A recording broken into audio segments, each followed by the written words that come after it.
ചോര പൊടിഞ്ഞു വാനം Calvary മാമലേ ശോണിത ശോഭയാ N Rajan ക്രൂശതിൽ മുൾമൂടി കിരീടം മോടിയായി ചാർത്തിയോ മേഘമീരുണ്ട് ചേർന്ന്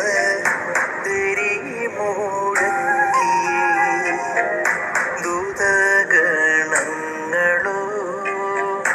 ഘോഷമോണത്തിയേ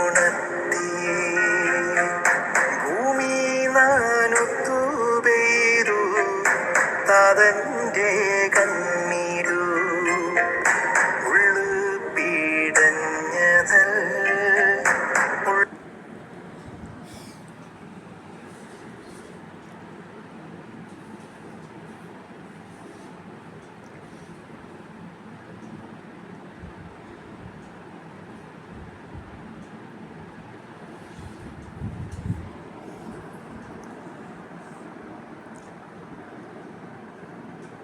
നിങ്ങൾ ഈ അപ്പം ഭക്ഷിക്കുകയും ഈ പാത്രത്തിൽ നിന്ന് പാനം ചെയ്യുകയും ചെയ്യുമ്പോഴെല്ലാം കർത്താവിൻ്റെ മരണം അവൻ്റെ പ്രത്യാഗമനം വരെ പ്രഖ്യാപിക്കുകയാണ് ചെയ്യുന്നത്. 1 കൊറിന്തോസ് 11:26.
അവരെന്ത് കരുതും എന്ന ഭാരമുള്ളൊരു ചിന്ത മനസ്സിൽ കെട്ടിത്തൂക്കിയവരാണ് മനുഷ്യരിൽ പലരും. ആ ഭാരം ഒരു കരിങ്കല്ല് പോലെ മനസ്സിൻ്റെ ചിറകിൽ അങ്ങനെ തൂങ്ങിക്കിടക്കുമ്പോൾ സ്വപ്നങ്ങളിലേക്ക് എങ്ങനെ പറക്കാനാണ്? ഒട്ടുമിക്ക മനുഷ്യരും ആ ഭയത്തിന് അടിമയാണ്. ഒരുപാട് കഴിവുകളുണ്ടായിട്ടും പല പല സാധ്യതകൾ മുൻപിലുണ്ടായിട്ടും മറ്റുള്ളവർ വല്ലതും വിചാരിച്ചാലോ എന്ന് കരുതി എല്ലാത്തിനെയും അടക്കി വയ്ക്കുന്നവർ. ഒരു പട്ടുനൂൽ പുഴു അതിൻ്റെ സ്വന്തം പട്ടുനൂൽ ചുറ്റിയുണ്ടാക്കിയ ഒരു കൂടിനുള്ളിലേക്ക് ഒതുങ്ങി മാറും പോലെ ആ ചിന്തകളുടെ കൂട്ടിൽ ഒതുങ്ങിയിരിക്കും അവർ. ചിത്രശലഭമാവണമെങ്കിൽ ആ കൂട് തകർത്ത് പുറത്തേക്ക് വരണം. ആ ബന്ധനം പൊട്ടിച്ച് പറന്നുയരുമ്പോഴാണ് പൂക്കളുടെ സുഗന്ധവും ആകാശത്തിൻ്റെ സ്വാതന്ത്ര്യവും അറിയാൻ കഴിയുന്നത്. അല്ലാത്തിടത്തോളം അത് വെറും പുഴുവാണ്. ആ പുഴു അതിൻ്റെ കൂട് സ്വയം തകർത്താണ് പുറത്തേക്ക് വരുന്നത്. നമ്മൾ ഒതുങ്ങിയിരിക്കുന്ന കൂട് നമ്മൾ തന്നെ തകർക്കണം. അത് തകർക്കാനോ അതിന് സഹായിക്കാനോ വേറെ ആരും വരാനില്ല. തിരമാലകളെ കീറിമുറിച്ച് മുന്നേറാൻ ശേഷിയുള്ളൊരു തോണിയും തുഴയാനുള്ള കഴിവും നമ്മളിൽ ഉണ്ടായിട്ടും മറ്റുള്ളവർ എന്ത് കരുതുമെന്ന് കരുതി നമ്മൾ ആ തോണിയെ തീരത്ത് കെട്ടിയിടുകയാണ്. അതുകൊണ്ട് എന്ത് പ്രയോജനം? ആർക്കാണ് നഷ്ടം? നഷ്ടം നമുക്ക് മാത്രം. മറ്റുള്ളവർ എന്തും പറയട്ടെ, അവർക്ക് എന്താണ് പറഞ്ഞുകൂടാത്തത്? അത് പേടിച്ച് സ്വന്തം സ്വപ്നങ്ങൾക്ക് ശവപ്പെട്ടി തീർത്ത് അതിനുള്ളിൽ കിടക്കാതെ പട്ടുനൂൽ പുഴുവിനെ പോലെ സ്വയം കൂട് തകർത്ത് പുറത്തേക്ക് ഇറങ്ങുക. വിശാലമായ ആകാശവും നിറയെ പൂക്കളും നമ്മളെ കാത്തിരിപ്പുണ്ട്. അതല്ല, ആൾക്കാരുടെ വിധി തീർപ്പുകൾ ഓർത്ത് ഒതുങ്ങിയിരിക്കുന്ന കൂട് തകർക്കാൻ നിങ്ങൾക്ക് ഭയമാണെങ്കിൽ ആ കൂട്ടിനുള്ളിലിരുന്ന് ശ്വാസം മുട്ടി ഒരു പുഴുവായി തന്നെ ഒടുങ്ങേണ്ടി വരും. ആരെയാണോ നമ്മൾ ഭയന്നിരുന്നത് അവരൊക്കെയും പൂമ്പാറ്റകളായി പറക്കുകയും ചെയ്യും. കടപ്പാട്. അവർ എന്ത് വിചാരിച്ചാലും നമുക്കെന്താ? കടപ്പാട്. Jayesh Mynagappally.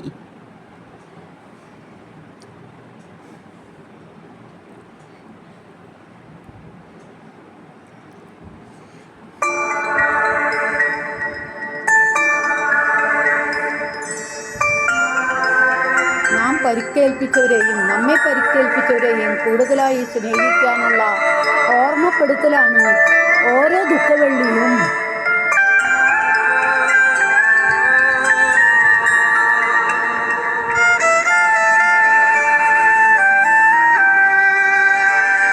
What is the sum total of human pains?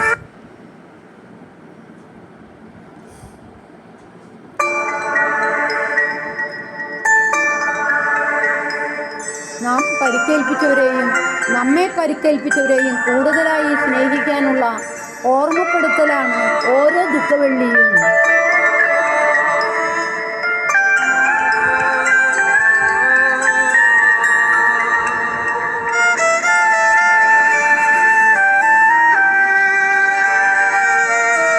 നമ്മുടെ അതിക്രമങ്ങൾക്ക് വേണ്ടി അവൻ മുറിവേൽക്കപ്പെട്ടു, നമ്മുടെ അകൃത്യങ്ങൾക്ക് വേണ്ടി.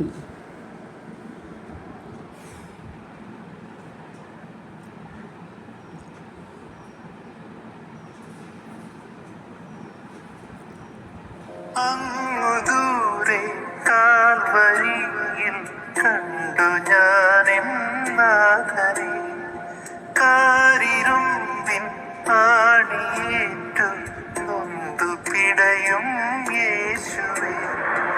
അങ്ങു ദൂരെ കാൽവരിയിൽ കണ്ടു ഞാനെൻ നാഥനെ, കാരിരുമ്പിൻ ആണിയേറ്റു പിടയും യേശുവേ.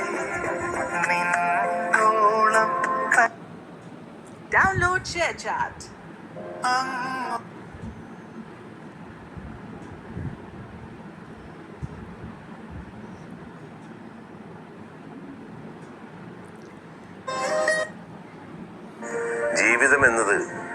മാത്രമല്ല, ഒരു കാവല് കൂടിയാണ്. നമ്മുടെയൊക്കെ ജീവന്റെ വിലയെന്നത് എത്രത്തോളം മറ്റുള്ളവർക്ക് കാവലാകുന്നു എന്നതിനനുസരിച്ചാണ്. അതൊരു ഭാരമല്ല, മറിച്ച് ബന്ധങ്ങളുടെ അദൃശ്യ നൂലിൽ നെയ്യപ്പെട്ട ജീവിതത്തിന്റെ നിർവചനമാണ്. കാവൽക്കാരാണ് എല്ലാവരും. ഒറ്റയ്ക്കുറങ്ങി ഒറ്റയ്ക്കുണർന്ന് ആരും ജീവിക്കില്ല. ഓരോരുത്തരും മറ്റൊരാൾക്കല്ലെങ്കിൽ മറ്റൊന്നിന് കാവൽ നിൽക്കുന്നുണ്ട്. അത് അറിഞ്ഞുകൊണ്ടോ അറിയാതെയോ ആകാം. ഈ കാവൽ എന്നത് ഭൗതികമായ സാമീപ്യമോ വിടാതെയുള്ള പിന്തുടരലോ അല്ല. അസാന്നിധ്യത്തിൽ പോലും ഒരാൾ എപ്പോഴും കൂടെ ഉണ്ട് എന്നുള്ള ഉറപ്പാണ്. അതിനേക്കാൾ ധൈര്യം പകരുന്ന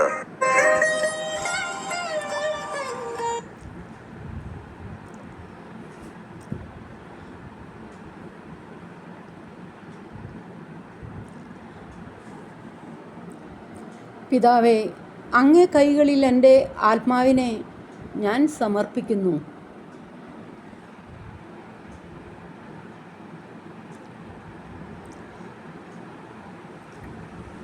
നല്ല ചിന്ത. ഒരു കാക്ക മറ്റൊരു കാക്ക മരിച്ചു കിടക്കുന്നത് കണ്ടാൽ അത് വെറുതെ പറന്നു പോകാറില്ല. അത് വിളിക്കുന്ന മറ്റു കാക്കകൾ കൂടി ചേരുന്നു. അവ ജാഗ്രതയോടെ മാറുന്നു. ചുറ്റുപാടുകൾ ശ്രദ്ധാപൂർവം നിരീക്ഷിക്കുന്നു. ശാസ്ത്രജ്ഞർ ഈ പെരുമാറ്റം പഠിച്ചിട്ടുണ്ട്. ചിലപ്പോൾ ഇത് കാക്കയുടെ അന്ത്യകർമ്മം എന്ന് വിളിക്കപ്പെടുന്നു. അവർ കണ്ടെത്തിയത് അതിശയകരമാണ്. മനുഷ്യരുടെ പോലെ വികാരമായ ദുഃഖം കൊണ്ടല്ല കാക്കകൾ കൂടിച്ചേരുന്നത്. അവ പഠിക്കാനാണ് കൂടുന്നത്. അപകടം എവിടെയെന്ന് കണ്ടെത്താൻ ശ്രമിക്കുന്നു. എന്താണ് സംഭവിച്ചതെന്ന് മനസ്സിലാക്കാൻ ശ്രമിക്കുന്നു. ഒരു ഭീഷണി കണ്ടെത്തിയാൽ അവ ഓർമ്മയിൽ സൂക്ഷിക്കുന്നു. കാക്കകൾ വളരെ ബുദ്ധിമാന്മാരാണ്. അവ മുഖങ്ങൾ തിരിച്ചറിയാനും അപകടങ്ങൾ ഓർക്കാനും മറ്റുള്ളവരുടെ മുന്നറിയിപ്പ് നൽകാനും കഴിയും. അതിനാൽ ഒരു മരിച്ച കാക്കയുടെ ചുറ്റും അവ കൂടുമ്പോൾ അത് വളരെ സ്വാഭാവികമായ ഒരു പ്രവൃത്തിയാണ്. നഷ്ടത്തെ അവബോധമാക്കി മാറ്റുകയും ആ അവബോധത്തെ സംരക്ഷണമായി മാറ്റുകയും ചെയ്യുന്നത്. അതിൽ ഒരു പ്രധാന സന്ദേശമുണ്ട്. നമ്മിൽ പലർക്കും വേദനയുള്ള കാര്യങ്ങളെ ഒഴിവാക്കാൻ പഠിപ്പിക്കപ്പെടുന്നു. അവയിൽ നിന്ന് മാറി നിൽക്കാൻ, അവയെ മറക്കാൻ. എന്നാൽ കാക്കകൾ വ്യത്യസ്തമായി ചെയ്യുന്നു. അവ ശ്രദ്ധിക്കുന്നു, അന്വേഷിക്കുന്നു, ഒരുമിച്ച് പഠിക്കുന്നു. അത് ഒരു തരത്തിലുള്ള ബുദ്ധിയാണ്. മാത്രമല്ല, മാനസിക ബുദ്ധിയല്ല, സാമൂഹിക ബുദ്ധിയും കൂടിയാണ്. ജീവിതം വ്യക്തിഗത ശക്തിയിലല്ല മാത്രം ആശ്രയിക്കുന്നത്, പങ്കിട്ട അവബോധത്തിലുമാണ് എന്നത് അത് മനസ്സിലാക്കുന്നു. അപകടങ്ങളെ തിരിച്ചറിയാനും അത് പങ്കുവെക്കാനും ഒരാളുടെ നഷ്ടം കൊണ്ട് മുഴുവൻ കൂട്ടത്തെയും കൂടുതൽ ബുദ്ധിമാന്മാരാക്കാനും സഹായിക്കുന്ന ബുദ്ധി. ഇത് തന്നെയാകാം യഥാർത്ഥമായ മാനസിക ബുദ്ധിയുടെ ഒരു ഭാഗം. വേദനയെ നേരിടുമ്പോൾ തകരാതെ, അത് അവഗണിക്കാതെ അതിൽ നിന്ന് പഠിക്കാൻ മതിയായ ശാന്തതയും ആ അറിവ് മറ്റുള്ളവർക്ക് ഉപകാരപ്പെടാൻ മതിയായ കരുതലും കാണിക്കുന്നത്. ഒരു മരിച്ച കാക്ക അവഗണിക്കപ്പെടുന്നില്ല. മറ്റുള്ളവർ കൂടിച്ചേരുന്നു, അവ ശ്രദ്ധിക്കുന്നു. മനുഷ്യരായ നമുക്ക് ഇതിൽ നിന്ന് വലിയൊരു പാഠം ഉൾക്കൊള്ളാറില്ലേ?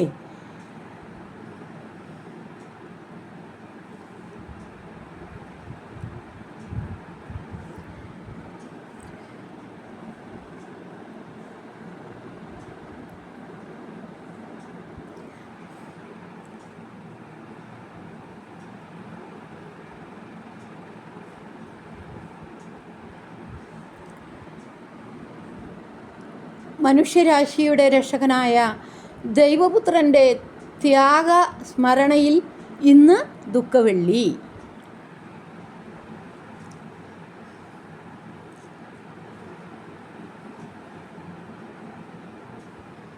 മദേഴ്സ് ഡേയിൽ തൻ്റെ അമ്മയ്ക്ക് ഒരു പൂക്കുട വാങ്ങി അയച്ചു കൊടുക്കാനാണ് ആ യുവാവ് ആ പൂക്കടയുടെ മുമ്പിലെത്തിയത്.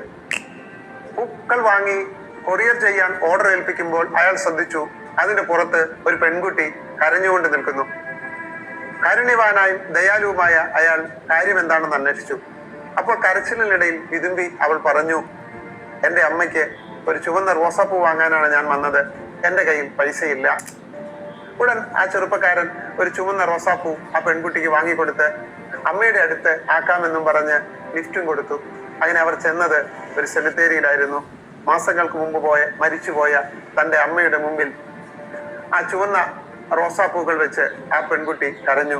അമ്മയുടെ ശവകുടീരത്തിൽ നിന്ന് ഏങ്ങലടിച്ച് കരയുന്ന ആ കുട്ടിയെ ആശ്വസിപ്പിച്ച് അയാൾ തിരികെ വീട്ടിൽ കൊണ്ടേയാക്കിയിട്ട് ഉടൻ തന്നെ അയാൾ ആ പൂക്കടയിലേക്ക് തിരിച്ചു ചെന്ന് മദേഴ്സ് ഡേക്ക് അമ്മയ്ക്ക് കൊടുക്കാൻ ഏൽപ്പിച്ചിരുന്ന ആ കൊറിയർ ഓർഡർ ക്യാൻസലാക്കി ആ പൂക്കുട വാങ്ങി തൻ്റെ കാറിൽ മണിക്കൂറുകളോളം യാത്ര ചെയ്ത് അമ്മയെ കണ്ട് അമ്മയ്ക്ക് ഒരു ഉമ്മ കൊടുത്ത് ആ പൂക്കുട സമ്മാനിച്ച് മദേഴ്സ് ഡേയുടെ ആശംസകളെല്ലാം നേർന്ന് മണിക്കൂറുകൾക്കൊപ്പം ചെലവഴിച്ചതിന് ശേഷമാണ് അയാൾ തിരിച്ചു പോകുന്നത്.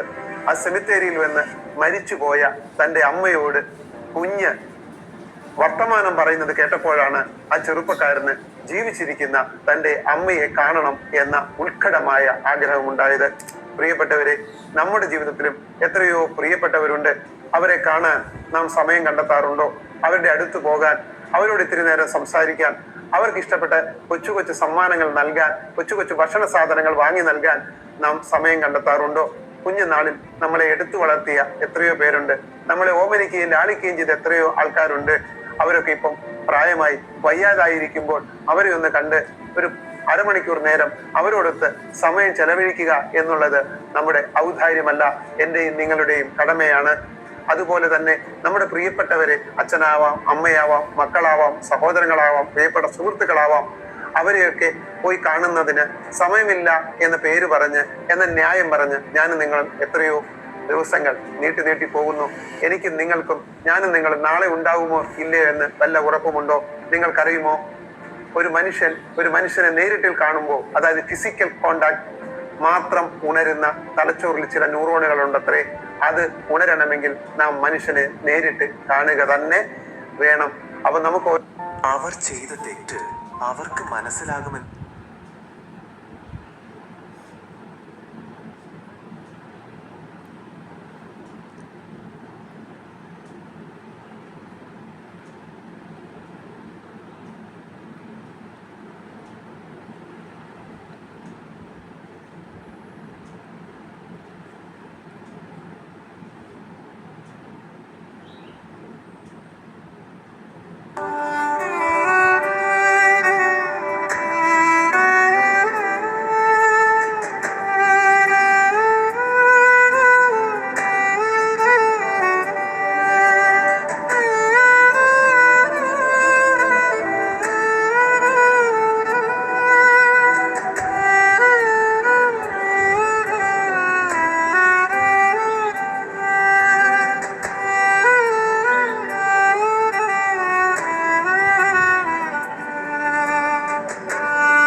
നിന്നെ മനസ്സിന്റെ കണ്ണിൽ മലരായി വിടരും മറഞ്ഞിരുന്നാലും മനസ്സിന്റെ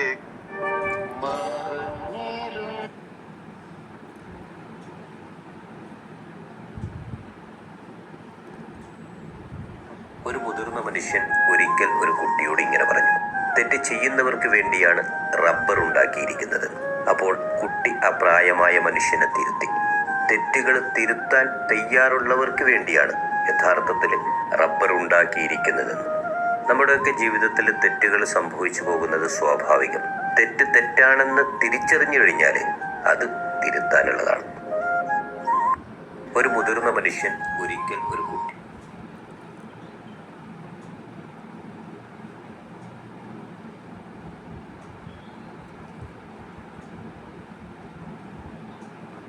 അധികാരത്തേക്കാൾ വലുത് വിനയമാണെന്ന് യേശു ലോകത്തെ പഠിപ്പിച്ച രാവ്. ശിഷ്യരുടെ പാദങ്ങൾ കഴുകി അവൻ കാട്ടിയ ആ വലിയ കരുണ സ്നേഹത്തിൻ്റെ പുതിയൊരു ഉടമ്പടിയായി. തൻ്റെ ജീവൻ അപ്പമായും വീഞ്ഞായും നമുക്കായി മുറിച്ചു നൽകിയ ആ സ്നേഹവിരുന്നിൻ്റെ ഓർമ്മയിൽ നമുക്കും പരസ്പരം സ്നേഹത്തിൻ്റെ തണലായി മാറാം. അധികാരത്തേക്കാൾ വലുത്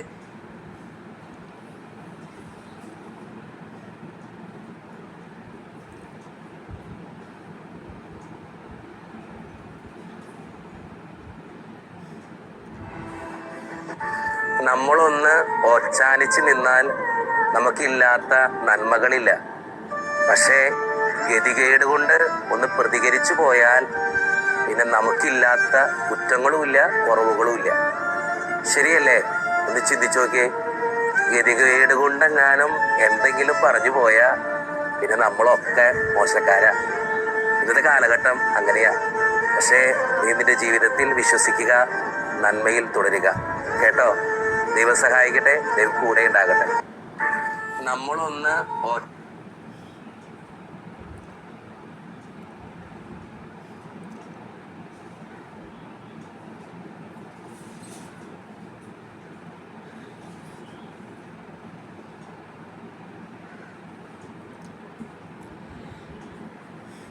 പിന്നീട് വായിക്കാമെന്ന് കരുതി നമ്മൾ മാറ്റിവെക്കുന്ന ചില പുസ്തകങ്ങളുണ്ട്.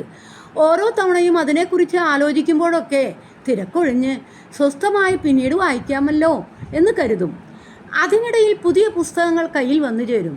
തിരക്കുകൾക്കിടയിൽ അവയും മാറ്റിവെക്കപ്പെടും. അങ്ങനെ എല്ലാ തിരക്കുകളും ഒഴിയുന്ന സമയമെത്തുമ്പോഴേക്ക് കണ്ണിൻ്റെ കാഴ്ച മങ്ങിയിരിക്കും. അതല്ലെങ്കിൽ ചിലപ്പോൾ പുസ്തകം ചിതലെടുത്തിരിക്കും. ബന്ധങ്ങളും സൗഹൃദങ്ങളുമൊക്കെ ആ പുസ്തകങ്ങൾ പോലെയാണ്. ജീവിതത്തിൻ്റെ ഓട്ടപ്പന്തയത്തിൽ ജയിച്ചു കയറാനുള്ള തിരക്കുകൾക്കിടയിൽ പലരെയും കാണാനും പലരോടും സംസാരിക്കാനും ഇത്തിരി സമയം മുമ്പിലുണ്ടായാലും പിന്നെയാകട്ടെ എന്ന് കരുതി മാറ്റിവെക്കും. ഒടുവിൽ തിരക്കെല്ലാം ഒഴിയുമ്പോൾ തിരക്കി വരാൻ പോലും ആരുമില്ലാതെ ഒറ്റയ്ക്കായി പോകും. തിരക്കൊഴിഞ്ഞ് നമ്മളെത്തുന്നത് കാത്തിരിക്കുന്ന ചിലരുണ്ടാവും. മറ്റൊന്നുമില്ലാതെ ഇത്തിരി നേരം സൗഹൃദം പങ്കുവയ്ക്കാൻ, സങ്കടങ്ങളോ പരിഭവങ്ങളോ പരസ്പരം പറയാൻ, ഒന്നിച്ചൊന്ന് ചിരിക്കാൻ, തോളിലൊന്ന് ചാഞ്ഞിരിക്കാൻ, അങ്ങനെ നിഷ്കളങ്കമായ സ്നേഹത്തിൻ്റെ നിമിഷങ്ങൾക്കായി മാത്രം കാത്തിരിക്കുന്ന ചിലർ. തിരക്കൊഴിഞ്ഞ് നമ്മളെത്തുമ്പോഴേക്കും കാത്തിരിക്കുന്ന കണ്ണുകൾ ചിലപ്പോൾ ഒരിക്കലും തുറക്കാനാവാത്ത വിധം അടഞ്ഞു പോയിട്ടുണ്ടാവും. പ്രിയപ്പെട്ടവരുടെ സാമീപ്യം മനോഹരമായൊരു സന്ധ്യ പോലെയാണ്.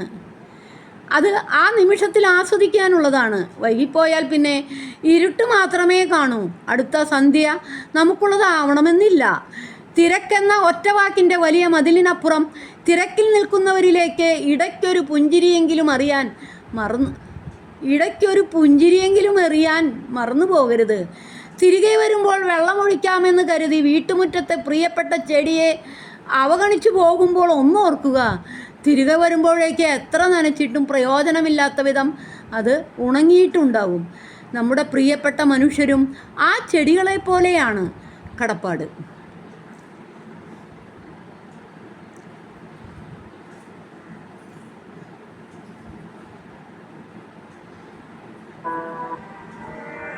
കാണാത്തത് പറയാതിരിക്കുക, തോന്നലുകളിൽ വിശ്വസിക്കാതിരിക്കുക. സ്നേഹിക്കുന്ന മനസ്സിനോട് കാണിക്കാവുന്ന ഏറ്റവും നല്ല മര്യാദയാണത്. കാരണം വാക്കുകൾക്ക് ശബ്ദമുണ്ട്, പക്ഷേ സ്നേഹത്തിന് നിശബ്ദതയുണ്ട്. കേൾക്കാതെ വിധി പറയുന്നത് ഒരു ഹൃദയം തകർക്കും. അറിയാതെ ആരോപിക്കുന്നത് ഒരു ബന്ധം തളർത്തും. സ്നേഹമെന്നത് ഉറപ്പില്ലാത്ത സംശയങ്ങളുടെ മീതെ നിൽക്കുന്ന ഒന്നല്ല. അത് വിശ്വാസത്തിന്റെ ശാന്തമായ അടിത്തറയിലാണ് വളരുന്നത്. കണ്ണുകൾ കാണാത്തത് ഹൃദയം മനസ്സിലാക്കാൻ ശ്രമിക്കട്ടെ.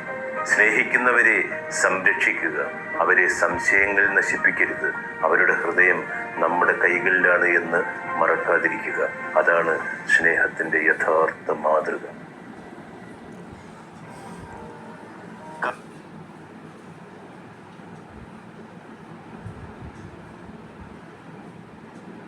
അണയരുതെന്ന് കരുതി നാം ചേർത്ത് പിടിച്ച ദീപങ്ങളായിരിക്കാം നമ്മളെ ഏറ്റവും കൂടുതൽ പൊള്ളലേൽപ്പിച്ചത്.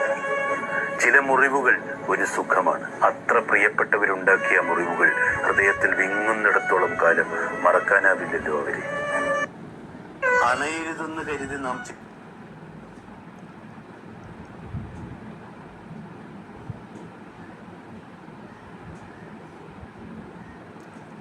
എല്ലാവർക്കും നല്ലൊരു ദിവസം ആശംസിച്ചുകൊണ്ട് ഗുഡ് ഫ്രൈഡേ പ്രാർത്ഥനയോടെ